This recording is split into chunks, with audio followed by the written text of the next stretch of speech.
Mira, compadre, la prefecta sí cumplió con su palabra. La vía Pucón-El Limón entra en su etapa final.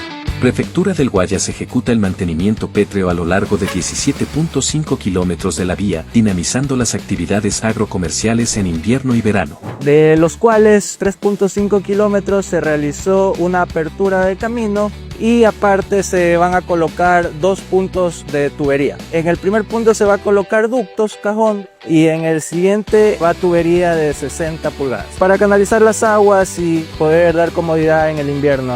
Esta labor, que esperaban por mucho tiempo más de 1000 lugareños, beneficia a 8 recintos. Muy orgulloso con esta obra que nunca la habíamos tenido. Agradecerle al viceprefecto, a la prefecta por este sueño que nos ha dado y con un material muy bueno. Cada kilómetro rehabilitado mejora el acceso a los recintos rurales y fortalece la economía local.